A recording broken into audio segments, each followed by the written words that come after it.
Bien, si une agence te garantit 30 rendez-vous par mois, je te conseille de fuir très rapidement. Et tu vas comprendre pourquoi justement dans cette vidéo. Ok. Donc on se retrouve directement sur mon écran. Pourquoi je n'ai garanti jamais un nombre de rendez-vous à l'aveugle? Et si la garantie chiffrée qui vous rassure le plus était justement celle qu'il faut fuir? On va voir dans cette vidéo pourquoi garantir des rendez-vous est une véritable erreur. Ok. Pour vous remettre un petit peu dans le contexte, d'accord? Belkins est l'une des agences B2B aux US qui facture et qui est leader de son marché. Pour vous donner un ordre d'idée, il facture entre 5 000 $ et 15 000 $ par mois par client. Ok. Il garantit zéro rendez-vous. Pourquoi? Parce qu'il faut bien comprendre qu'avant même de garantir un nombre de rendez-vous, il faut pouvoir faire une veille du marché, analyser le marché. Et ça, c'est extrêmement important. Belkin facture parmi les tarifs les plus élevés du marché et ne garantit contractuellement aucun chiffre. Leurs conditions générales sont explicites, aucun remboursement. Une agence qui facture ce prix-là et qui pourrait se permettre n'importe quel argument marketing choisit de ne jamais promettre un chiffre à l'aveugle. Comme évoqué, le plus important quand vous cherchez à justement développer votre partie acquisition, c'est de faire appel aux bonnes structures. Demain, comment vous pouvez expliquer qu'une structure vous dit OK, on va pouvoir vous ramener 50 rendez-vous sur le premier mois, alors même qu'ils ne connaissent même pas votre positionnement, votre offre, et ils vont se baser que sur le marché sur lequel vous souhaitez vous exposer. Sauf que c'est une grave erreur. Il faut pouvoir prendre en fonction de votre avatar client, qui est-ce que vous ciblez, et venir s'appuyer sur chaque point de douleur. Et ça, c'est extrêmement important. Beaucoup de structures oublient, lorsqu'elles vont s'approcher d'agences pour du lead generation ou pour de nouvelles acquisitions, de faire attention à ce point-là. Moi, avant même qu'on puisse passer à l'étape suivante, on va faire un premier rendez-vous pour estimer déjà en amont ce qu'on appelle le TAM. Le TAM, c'est le Total Address Market. Cet indicateur est extrêmement important parce qu'on va par la suite enlever, d'accord, ou rajouter des filtres permettant justement d'affiner les personnes que nous ciblons. Et ça, c'est extrêmement important. Donc Belkins ne garantit jamais, et ce n'est pas un hasard, ce n'est pas non plus une faiblesse. Dans les prochaines minutes, je vais vous montrer pourquoi une garantie chiffrée donnée avant même de connaître votre marché est un signal d'alerte et ce qu'il faut exiger à la place. Moi, c'est Chris, fondateur d'Agence Setting. Je suis ton allié en acquisition B2B, B2C. Et je veux que tu puisses avoir toutes les armes pour orienter ton choix vers les experts de cette niche et non pas vers des gourous qui te promettent 50 rendez-vous par mois alors qu'ils ne connaissent même pas ton offre ni ton positionnement. Donc, on va voir tout ça directement. Donc, concrètement, on commence par comprendre pourquoi une garantie donnée trop tôt est mathématiquement impossible à tenir honnêtement. Alors, il y a une partie avant diagnostic et après diagnostic qui est extrêmement important. Ok. Pour vous faire simple, le marché du setting est saturé de promesses chiffrées, 30 rendez-vous garantis par mois, où vous êtes remboursé. Ça rassure sur le papier. Mais le problème, c'est que comment on peut garantir un nombre de rendez-vous? Avant le diagnostic, c'est ICP, donc l'avatar client, le pricing, le marché, et ensuite, on a des inconnus. Alors que si justement vous faites le diagnostic, vous pouvez réaliser une fourchette qui est atteignable et on justifie ça par des données. Comme je vous l'ai dit tout à l'heure, le plus important, c'est pouvoir s'appuyer sur des KPI qui sont chiffrés. On va calculer par exemple le TAM qui va nous donner un ordre d'idée de personnes, par exemple, qui sont dans le bâtiment à l'échelle nationale sur le territoire français. Et ça, ce sont des indicateurs qui sont extrêmement importants. Donc, comment peut-on garantir un chiffre précis sur un marché qu'on ne connaît pas encore? Et la différence entre les deux, c'est la différence entre un argument marketing et un vrai engagement. Ok. Voyons d'abord pourquoi une garantie donnée avant diagnostic est structurellement un problème. Ok. Pour faire simple, une garantie à l'aveugle est un signal d'alerte. Ça veut dire que une garantie donnée à l'aveugle est un signal d'alerte car un chiffre donné avant le diagnostic ne peut reposer sur rien de solide. Et c'est vrai. On ne sait pas encore combien de prospects existent réellement dans votre cible, si votre offre convertit à 2, 8 ou 15%, ni si votre secteur répond bien au cold email ou au cold calling. D'accord. Encore une fois, on a pris l'exemple de Belkins qui facture entre 5 000 et 15 000 euros par mois. Et ça, il faut vraiment, encore une fois, prendre ceci en note. C'est que la garantie avant le diagnostic, il n'y en a pas. Abandonner aucune donnée sur l'ICP, le pricing ou le marché du client. Alors que si on a un réel diagnostic et qu'ensuite on a un engagement qui va potentiellement signer, on sait qu'on va pouvoir déjà en amont identifier un ICP très clair, un pricing analysé et également qu'on aura compris le marché dans lequel notre client se positionne. Donc c'est extrêmement important. Okay. Le réflexe classique, ça va être on vous garantit 30 rendez-vous qualifiés par mois. Sinon, on vous rembourse. La méthode agent setting, c'est de dire justement je ne peux rien vous garantir de chiffrer tant qu'on n'a pas fait le diagnostic ensemble. Donc c'est extrêmement important de comprendre qu'avant même de proposer justement une offre commerciale ou une proposition commerciale, on va toujours analyser le marché. Toujours. C'est extrêmement important et je le dis vraiment à mes équipes, c'est qu'on puisse déjà décortiquer, avant même qu'on passe sur cette phase de qualification par message ou par appel, à une première analyse post-premier rendez-vous. Parce qu'on va voir tous les éléments, que ça va être le pricing, qui est-ce qu'on va venir cibler, quels canaux d'acquisition nous utilisons actuellement, quels sont les objectifs à court et moyen terme et vers quel marché on souhaite se développer. Et c'est extrêmement important d'avoir l'ensemble de ces informations pour pouvoir proposer une proposition commerciale adéquate à la réalité. Encore une fois, à la réalité. Je n'ai pas envie de me baser sur des estimations. Je n'ai pas envie de me baser sur des chiffres qui sont illusoires. Et ça, c'est extrêmement important et beaucoup d'agences aujourd'hui oublient cette étape. On va faire une petite pause avant de voir ce que ce genre de garantie pousse concrètement une agence à faire une fois le contrat signé. D'accord ? Si vous êtes en train de comparer plusieurs prestataires et que l'un d'entre eux vous propose un chiffre de garantie avant même de comprendre votre marché, c'est le moment de creuser la question, pas après avoir signé. Chez Agence Setting, on propose un audit gratuit qui commence justement par ce diagnostic, sans engagement. Le lien est dans la description, on a 20 minutes, aucune pression. Réservez directement le diagnostic gratuit en bio. On regarde maintenant ce qu'une garantie donnée à l'aveugle pousse réellement une agence à faire pour tenir le chiffre. Concrètement, tenir le chiffre quitte à diluer la qualité. Et ça, c'est très mauvais. Une fois un chiffre garanti contractuellement, l'incitation de l'agence change complètement. D'accord ? SalesHive a notamment documenté ce parcours. Et à propos justement du modèle pay par meeting, c'est-à-dire payer le rendez-vous qualifié ou le rendez-vous honoré.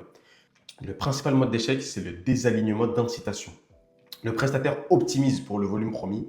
Le client a besoin d'opportunités réellement qualifiées. D'accord ? On a moins de 80% de chances de closer sans un décideur. Encore une fois, ça on l'a vu dans nos précédentes vidéos. Si 30 rendez-vous sont garantis ce mois et qu'à J-25, il n'y en a que 18, il y a deux options. Assumer ou rembourser en partie. Ou booker les 12 restants en baissant les critères de qualification pour tenir le chiffre. Ça veut dire que concrètement, vous allez vous retrouver avec 18 rendez-vous qualifiés et 12 rendez-vous bookés en fin de mois pour tenir le chiffre. La garantie chiffrée dans ce scénario ne protège pas du tout le client. Elle protège l'agence de devoir admettre qu'elle n'a pas atteint l'objectif au prix de la qualité des rendez-vous livrés. Donc, ça revient à ce dont on s'est dit tout à l'heure. Garantir une prestation sur 30 jours par rapport au nombre de rendez-vous clients qui vont être fixés, c'est structurellement impossible avant même qu'on ait analysé votre marché. Et vous pouvez très bien se retrouver dans ce genre de situation où vous allez vous retrouver en fin de mois avec des structures qui vont vous apporter du prospect beaucoup moins qualifié qu'en début de mois parce qu'ils ont connu un ralentissement sur le marché qui est totalement logique et malheureusement, ils vont devoir baisser leurs critères de qualification, ce qui va drastiquement également baisser votre taux de closing. Donc, il faut pouvoir toujours avoir une garantie qui vienne juste après, encore une fois, le diagnostic. Et une garantie chiffrée, ça ne vous apporte rien. Rien de bénéfique. Okay, on est à J25, il nous manque 12 rendez-vous pour tenir la garantie. On élargit les critères et on book tous ceux qui acceptent les appels. Mais non, on est à J25, okay, avec 18 rendez-vous qualifiés. Je préfère vous le dire maintenant. Et peut-être que le deuxième mois ne sera pas facturé. Ça peut être une option parce qu'on va pouvoir jouer le jeu avec la structure et non pas leur imposer, d'accord, notre mauvais travail. Et ça, c'est extrêmement important d'être le plus transparent possible avec les clients. Okay, alors, qu'est-ce qu'on garantit réellement et à quel moment une fois qu'on a écarté la garantie donnée à l'aveugle? Donc, c'est extrêmement important de comprendre l'engagement réel arrive après le diagnostic, comme on vous l'a dit tout à l'heure. Une fois l'ICP, le pricing et le marché connus, on peut donner une fourchette réaliste et expliquer sur quoi elle repose. D'accord? Donc, on a fait le diagnostic, on a l'ICP, le pricing, le marché et on a tous les chiffres. Il y a une deuxième protection plus solide qu'une garantie de volume, c'est en facture au rendez-vous honoré, pas simplement booké. Okay, ça, c'est quelque chose que beaucoup de personnes oublient. C'est bien beau de booker 30 rendez-vous, mais s'il n'y en a que 5 qui ont réellement lieu, malheureusement, ça foire notre taux de closing et notre taux de booking. Parce qu'on n'aura pas mis en place tous les process de follow-up avant le rendez-vous. Okay, donc, pour rappel, il y a en moyenne 30% de moyenne en no-show sur le marché en B2B, si vous avez bien suivi mes vidéos. Si une agence garantit 30 rendez-vous mais facture sur le booké, vous pouvez très bien vous retrouver avec 10-15 rendez-vous qui ont été bookés mais qui n'ont jamais eu lieu. Et en facturant uniquement ceux qui se présentent vraiment, vous ne payez jamais un rendez-vous qui n'existe pas. D'accord ? Cette protection est intégrée dans la facturation, elle ne dépend pas de la bonne volonté de l'agence en fin de mois. Donc le réflexe classique, ça va être on vous garantit 30 rendez-vous facturés, qu'il se présente ou non. Sauf que non. Après le diagnostic, nous, chez Agence Setting, on vise 20 à 25 rendez-vous qualifiés et vous ne payez que ceux qui se présentent vraiment. Okay. Encore une fois, c'est un engagement chiffré, justifié, avec une protection structurelle sur la présence réelle. Et ça, pour le coup, c'est ce qui fait la différence. Vous savez maintenant ce qui fait la différence, pour le coup, et voici comment repérer une fausse promesse chez n'importe quel prestataire que vous comparez. 3 questions pour démasquer une fausse promesse, et Belkins publie elle-même une liste de questions à poser avant de signer. 3 suffisent. 1. Sur quoi reposent ces projections des résultats?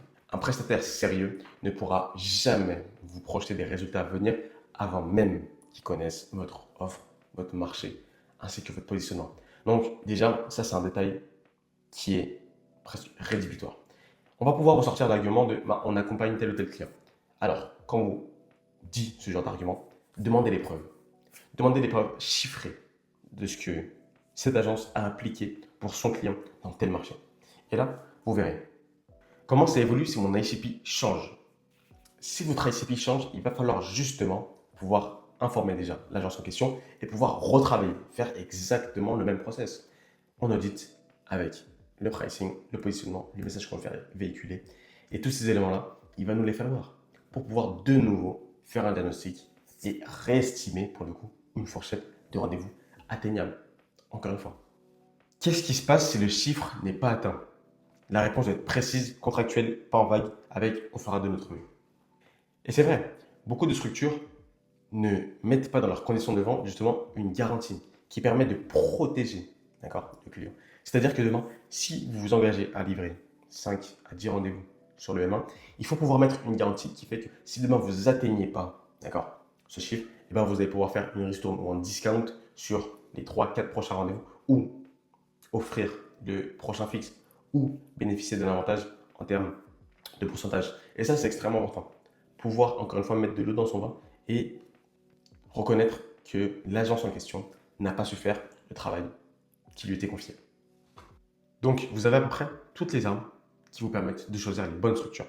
Le réflexe classique, ça va être on vous garantit 25 rendez-vous, faites-nous confiance, on a l'habitude. Mais non, si on vous dit que on fait 25 rendez-vous, posez-vous des questions. La méthode que nous appliquons, nous, c'est on vise 20 à 25 rendez-vous parce que votre marché compte environ 1000, 150 000, 200 000 prospects dans votre ICP avec un taux de réponse moyen de 20, 30, 40%. Okay. Et ça, ce sont des réponses précises appuyées sur des variables identifiables et vérifiables, encore une fois.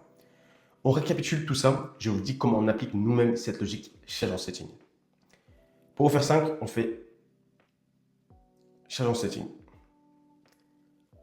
Pour vous faire simple, le diagnostic d'abord, l'engagement ensuite. Et c'était mon discours durant toute cette vidéo. Ils n'avancent aucune garantie contractuelle par rapport au nombre de rendez-vous. Sous cette pression, une agence dilue sa qualité de qualification en fin de mois pour tenir ce chiffre. Ce qu'on garantit réellement chez Agence Setting arrive après le diagnostic. On facture au rendez-vous honoré, pas simplement booké, ce qui protège structurellement votre budget contre les no-shows. Si vous voulez qu'on fasse ce diagnostic ensemble sans qu'on vous sorte un chiffre avant de connaître votre marché, l'audit est gratuit. Il est en description. Je serais curieux de savoir justement, la dernière fois qu'un prestataire vous a garanti un chiffre, a-t-il pu expliquer sur quoi il reposait ou non? Dites-le moi en commentaire, n'hésitez pas à partager également la vidéo aux personnes qui pourraient être intéressées par ce genre de tips. On se dit à très vite.